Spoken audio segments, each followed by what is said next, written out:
Welcome again, it's Mark at Bonnet Canis. I'm here today with Mark and the rather handsome Rocco. Not that you're not handsome, but that's fine. This is Rocco, of course.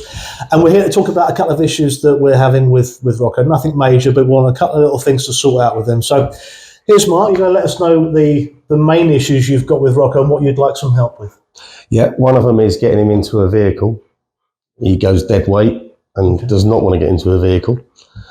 And the other is anybody passing the hedge, he will bark at them. Okay. Not an aggressive bark, but just barking at them. Yeah, so he just lets people know that he's in the garden, yeah? Yeah. Okay, but of course, because of Rocco, he's quite a unit, bless him. People get upset, but we want to kind of show that actually, look, if you can see Rocco now, he loves a cuddle, he loves the affection. He's quite a soppy sausage.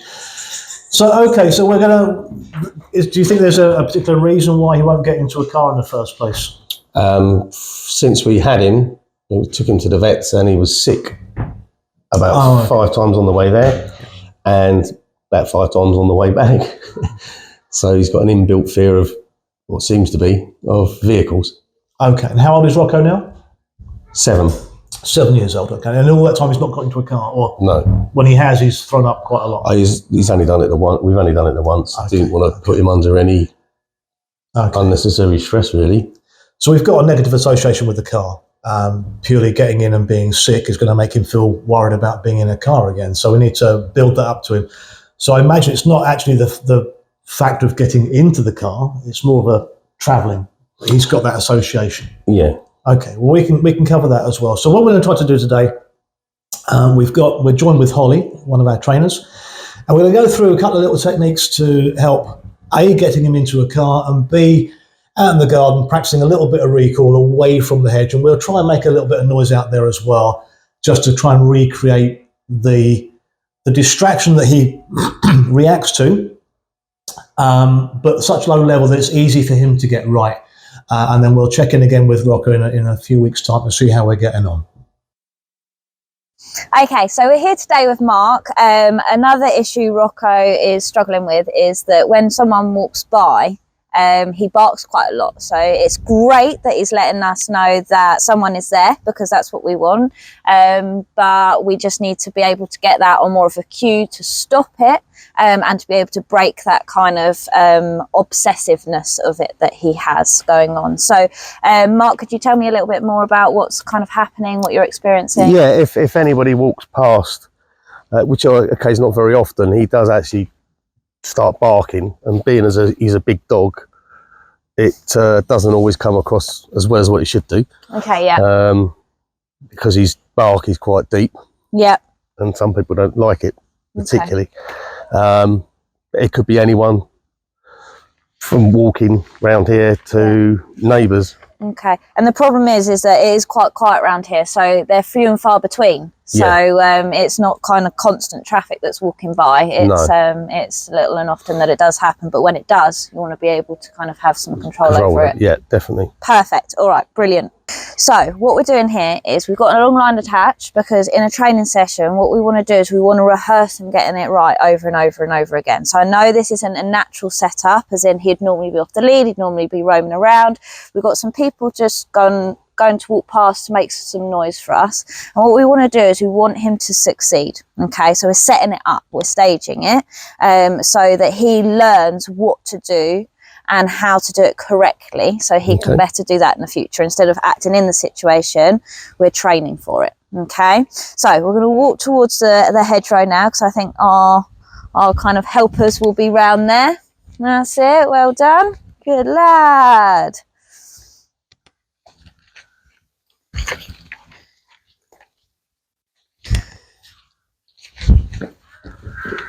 Okay, can you see his ears pricked, tails, body's kind of changed, body language has changed. So what I want you to do now is I want you to call Rocco over to you. Rocco. So call him over and walk away. Call him over and walk away for me. That's it. And as he comes with you, as you walk away, I want you to reward him. So come on, it's a good boy. It's a good boy. There you go. Well done. Nice. And as he comes towards you, and you to give him a lot of praise. That's it. Nice. Well done. Fantastic. Okay, can we have some noise again, please? There you go. Well done. And as he comes towards you, I want you to give him lots of praise for coming away. Rocco, that's a good boy. Come on.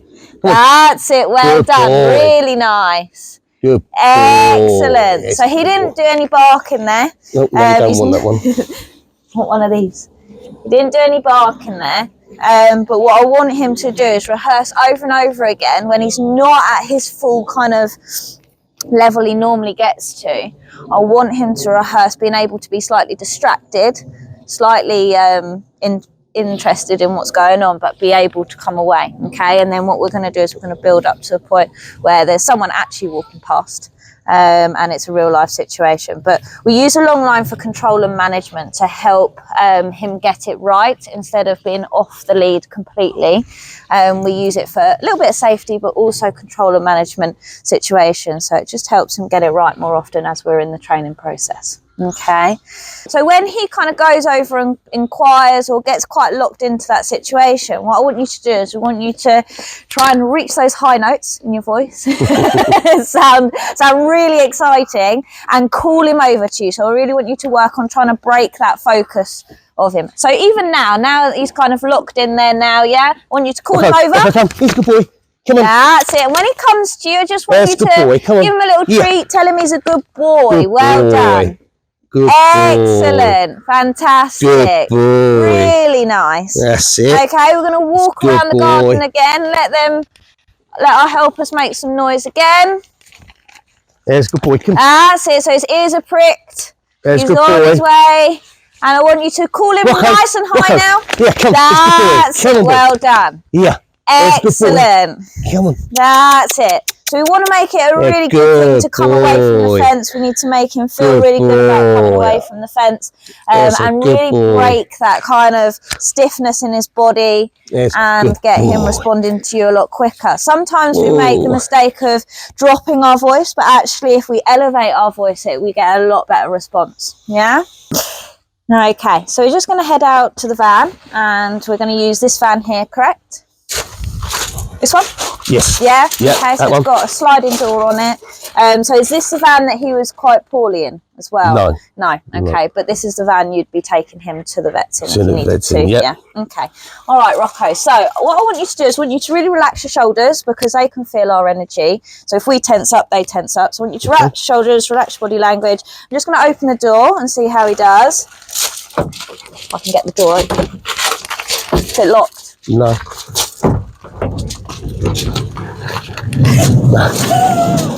Your shoulders are too relaxed. That's why. I'm too relaxed. Okay, so I'm going to give you a little treat because I want the van to be a positive place. Oh, look, he's getting up on his own. There we go. Good boy. Yes. Well done. Excellent. So, how long's it been since he's last been in a vehicle? I'd say actually he's 7, so it's got to be 6 because he had his first. 6 years. He had his first inoculation. Okay, stuff, and then that was it. Wonderful. Okay, so what I want you to do is I want you to get in the van with him, and I just want you to spend some time making him feel good, making it a positive thing for him to be in the van with you. That's it. Okay, that's fine. Let him have a choice. So let the lead go slack. Let him choose to come in, and every step he takes, lots of praise. Yes, good boy. Come on. There you go. Well done. Good boy. It's quite nice there because he's got some steps to get in as well.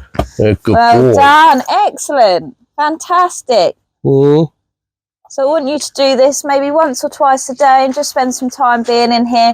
And then gradually as time goes on, you can start to put the engine on so you can feel the engine, the car vibrating and the engine kind of on as well. And you can get used to that, feel like that's okay. And just see how he goes and gradually increase it. Bring him out the van again now. So he spent some time in there and we just want to get him used to kind of jumping up and then going, okay, we're not going anywhere. We're just going to jump out again. Well done, Rocco. Good boy. Okay, and again. Come on then. That's it. Nice and slack lead. We want him to choose to do it. That's good boy. There you go. Well done. Nice. Well done, in the van better than I can. Well done, Rocco. Great job. Well done. Here's a good boy. Fantastic. Okay, so as we've been so successful getting him into the van, we're going to skip to the next step now, which is Mark is actually in the front driver's seat, so he's going to turn the car on. But what I want you to do is I want you to get into the van with Rocco, so he's got you in there for some reassurance whilst the motion kind of comes on and stuff like that. Let him know he's okay, give him a little treat, and just give him some nice praise and affection when he's in there, and let him come out if he wants to. So it's really important that he's got the line loose and slack, so he can make his own decision to get out if he wants to. Okay, so we're going to get him in first. Yeah, come here, boy. That's it, and then ask him to go up. There's That's good boy. it, Come on in. you get in with him. Perfect. Come on, boy. That's There's it. good boy. Come on. We're just going to wait for him to be fully in, give him a little treat, and There's Mark, a good if you could turn boy. the van on now for me. Good Lots of boy. reassurance as the van comes There's good on. boy. Come here, then. That's There's a good it. boy. That's it. Nice. Good boy. That's it. Let him Good come out if he boy. wants to. That's it. Let him come out. That's fine. So we're going to leave the van on. I ain't giving no pain. That's it. Well done. Good lad. And then we're going to ask him to come back in whilst the van is on. Okay? So, Rocco, come up here. Good boy. What's in that? there, mate? What is Good it? boy. Good boy. Yeah. So it's really important that he has freedom of choice. So he can choose to come in, choose to come out. We, like us, if we're forced to do stuff, it makes us a lot more scared. So the fact that he's choosing to come out and he's getting rewarded for it when he goes back in is really positive. Come on, lad, are you going to go back in again? Good boy, up you get. Good boy. What you got? Fantastic, thank you. Can you turn the car off now, Mark, for me? Thank you. And just turn it back on while he's in here again. Oh, hang on. I'll just get this. That's all right. Oh, no. He's exiting. That's all right. Turn it on for me again, Mark. That's it. So he's heard Good it start boy. up outside. Good Rocco, boy. you coming in? You can come in? Rocco. Yeah, what's this? Yeah, no, you're supposed to go round people. That's all right. I can untangle myself. There you go. Well done, Rocco. Good boy. Oh, good boy. Fantastic. Thank you very much. Rocco's managed to get in the van today, and he's managed to get in the van whilst the engine's going. So I say that is quite a I can't believe it. good success. Well done, boy. Fantastic. So what I want you to do is, we don't want to push him too far, so we're going to leave it like that today. And what I want you to do is, when you're at home, I want you to build up to a point where you can actually move the van forward. Someone's still in there reassuring him. Okay, so work with someone in there reassuring him, giving him some treats, letting him know that he's all okay.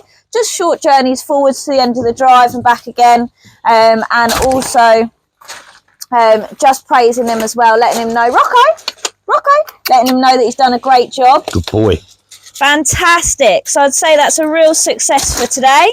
I think you've done amazingly well. So, real success today with Rocco here. It's been an absolute pleasure working with him.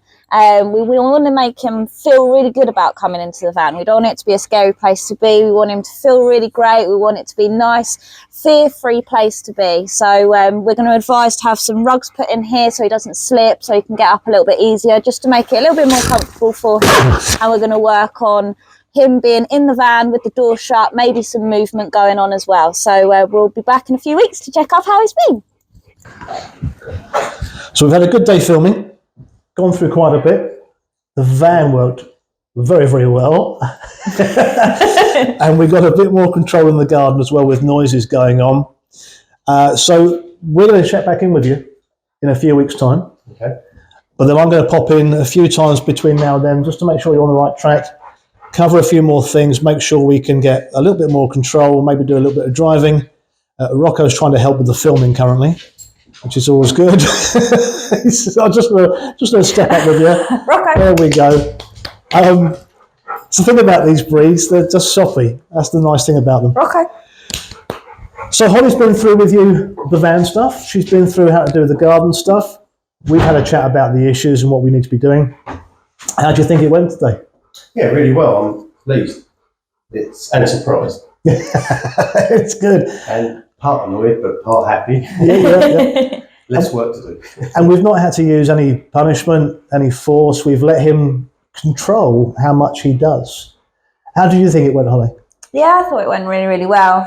Shows that moving forward, I think we can make some big steps fairly quickly, but we do have to keep in mind that, you know, we don't want to push him too far. Just because he's doing it doesn't mean we can go from 0 to 10. It means we have to still go through all those steps as well. So, but yeah, he's done a great job today, and really proud of him. So just to finalise things, it's like any dog training. What we have to do is understand their emotional needs first about what's troubling them, because they're going to react if something bothers them. If we look at the emotional side, give them a choice to do it, and now it's about consistency, taking our time with it, helping him feel nice about these things, and then we get better and better. So hopefully next time we meet up in a few weeks' time, we'll be having an action shot in the van and going for a little drive without him being sick or without him being too uncomfortable. But okay, thanks, Holly, today. Thank you, Mark. Lovely to see you all again. Thank you to the other Holly.